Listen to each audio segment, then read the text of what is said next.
cat at home. We have 2 cats at home, and then we have 2 cats that work at the bookstore. Okay. And I use those as characters in my books as well. Oh, that tells me, though, if you would have had dogs, it could have been, a little bit different there.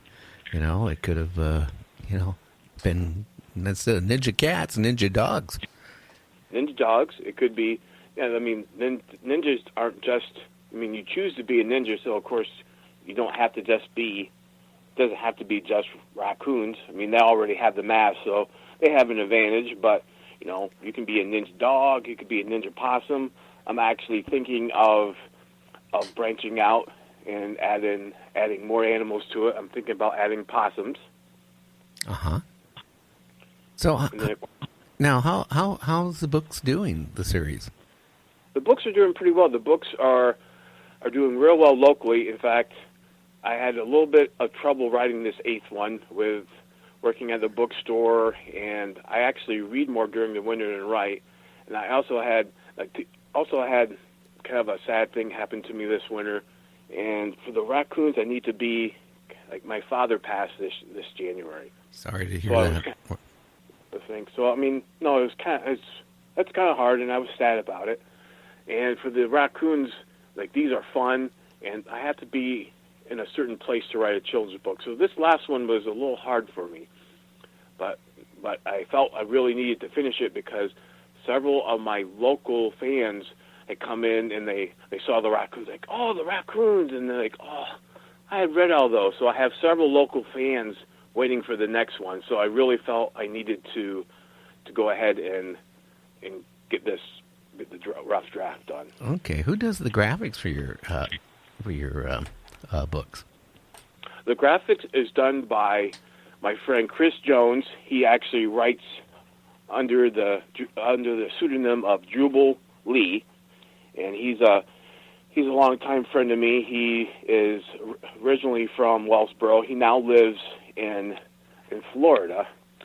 But we still do this the old-fashioned way. He does all the drawings by hand, and then he digitizes them, for putting them in the book. But he gives me a lot of the drawings, the original drawings, and I display those behind my desk.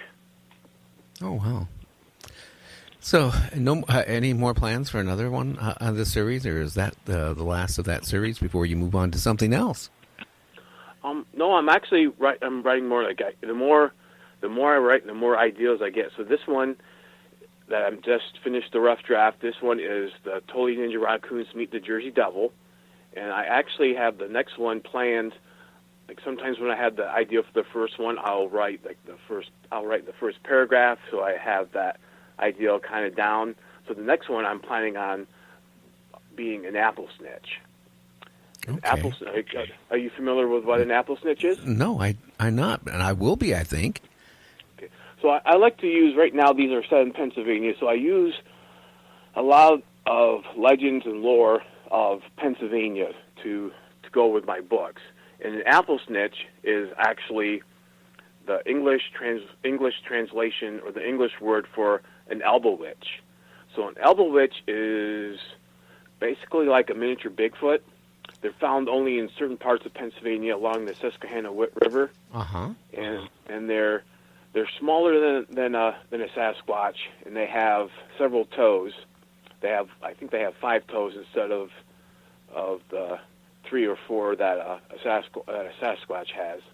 And I'm planning on, and they get the name, the elbow witch is actually the Germanic name, the Pennsylvania German name when the Pennsylvania Germans came. But they've been here since the Susquehannocks, and the Susquehannocks have another name that I can't pronounce. And they get their name apple snitch because they were known for sitting in trees and throwing apples at people or stealing apples. So I'm going to incorporate them into a story. And I also have ideas for several others. Like I said, the more I write, the more ideas I have. So I have several more planned in the series, and kids are loving them. So I'm going to keep writing them because I've also written for adults.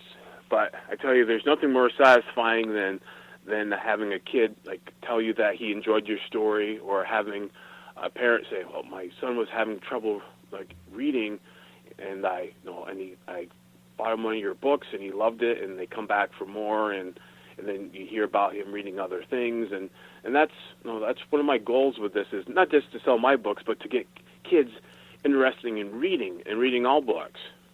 Well, that's important because, like I said, a lot of kids, don't like reading. I know, like I said, I had 6 out of 8. You couldn't even get a school book in their hand, let alone, a children's book or adult's book when they got older. And, having kids, I mean, I knew how hard it was to find good books, for a child, and I think your books, from what you're telling me, I think is going to appeal to a lot of them, because I think it's excitement and it's thrilling. There's a adventure and a story behind it. And a little tip on it, paranormal. Young kids are into paranormal just like adults. I mean, it's really crazy how the paranormal field has opened wide in the last 10 years, and it's probably right now at its peak.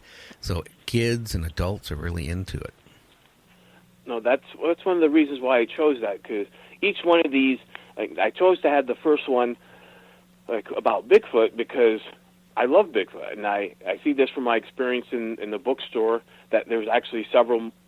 It's actually just like you said, it's a field that's growing. There's kids come in from watching the Bigfoot shows on TV, and they want to read more about Bigfoot.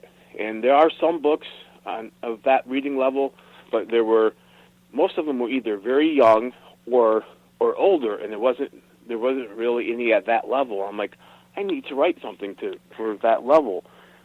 So I put my first one as Bigfoot, and then each one of mine has a cryptid or a creature of folklore or myth. So I did, the first one is Bigfoot, and I have a werewolf for the second one. And the third one, I have a side-hill gouger, which is a creature that is pretty specific to Pennsylvania folklore. And then I have a thunderbird, and there has been one of the more famous thunderbird sightings is actually from this area. Uh-huh.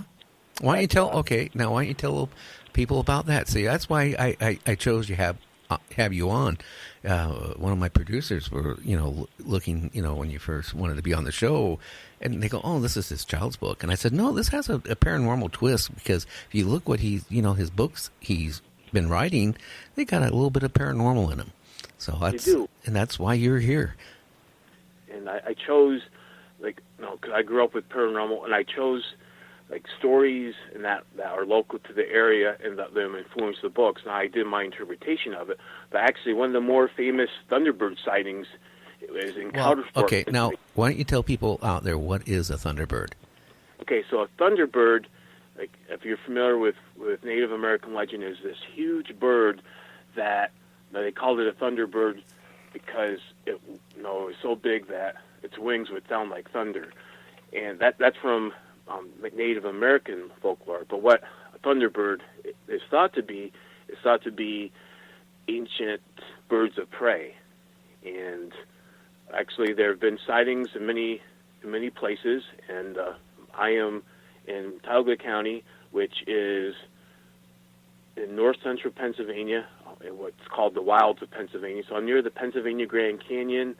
There's lots of woodlands, and there's a part of the area is called the Black Forest that has a lot of woods, and so these are thought to be older birds of prey, prehistoric birds of prey that are huge, and there's been sightings of them. And of course, one of the problems with sighting such a big creature is a point of reference, because you see a plane or you see a bird, and it's like how far away is it? Yeah. And there have been birds that have been seen, and so, for example, one of the more famous sightings was actually by a man called Lyman here in Countersport, Pennsylvania, which is Countersport is about 30 miles from me, and there's a lot of woods in Potter County, and he actually saw it land across the road, and he saw the wings across the road, so he had some point of reference, and across the road was over 20 feet. So these are birds that have a wingspan of over 20 feet. They're thought to be primitive birds of prey, so that gives some reference. I wonder if there's been a lot of cattle missing or people gone missing in that area. There's actually stories of people that gone missing. So these are, of course, all through time. Like sometimes people just disappear, but there's been sightings, and there's a story of about a 6-year-old child that was picked up by a thunderbird. And I actually have a friend who swears that he saw a thunderbird. Now he was out in the garden, and he was bent over, and he saw this huge shadow go over, and then he looked up, but he just saw the tail end of it. And of course, it's the point of reference. So he saw a big bird, but he didn't know how far away it was. So he wasn't sure, and of course, it's not something that he didn't tell anybody. He told me because I was writing this book about thunderbirds. So he told me his story. Well, a lot of people, Kevin, don't talk about their encounters of anything like that. It took me to doing this show when I started here. I had an encounter with a friend of mine who was a medical doctor up in the Canadian Rockies back around 2002 of a Bigfoot where it actually chased us. So, once you actually seen something like that, I'll tell you, you don't go around telling people about it. And it makes you a believer, not just in Bigfoot, but makes you more of a believer in the paranormal. Exactly. The more things you realize that you don't know, the more things you realize you don't know, and you get a touch of that, and you realize that there's a lot more out there, and actually there was a Bigfoot story in my family that I didn't actually know until I chose to write this about Bigfoot. Actually, my mother told me this was what would be my great-grandmother, and this would be, I put the point of reference of somewhere around 1900. So this is here in outside of Wellsboro, Pennsylvania. So my great-grandma, she would probably be around 11 years old, so it was around 1900, and she was out berry picking, and she looked up, and there was a wild man. And of course, I'm sure you know that the term Bigfoot never come into common usage until like the late 50s, early 60s. Right. Yeah, it was called the wild man. It was called the wild man, or a lot of local terms for that is like the hide behind or the old man of the forest. Yeah. So those are some of the the local usage around here before Bigfoot became more commonly used. Yeah, like a lot of people I've talked to said, oh, no, Bigfoots only live in the West Coast. I go, no, you have to remember, they probably were just everywhere on this country, this continent. And as man, just like as man moves in, right? Just like the buffaloes kind of disappeared, the deers and all the animals just keep moving out and out and out farther to, they're out where people don't go very often.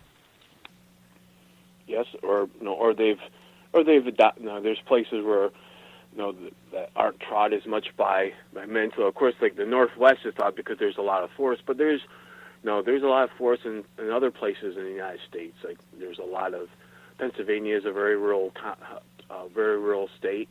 I mean, we have some cities, but there's a lot of forest, and of course there's even in Florida, which isn't so forested. I mean, that's that's what's known as the skunk ape. Yeah. Yeah, so.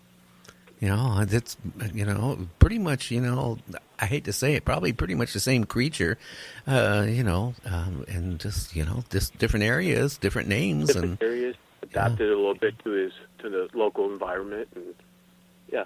Yeah, well, I'm glad you're writing a book on that because, I mean, Bigfoot right now, just even talking about it, ears perk up, and young kids are interested in Bigfoot.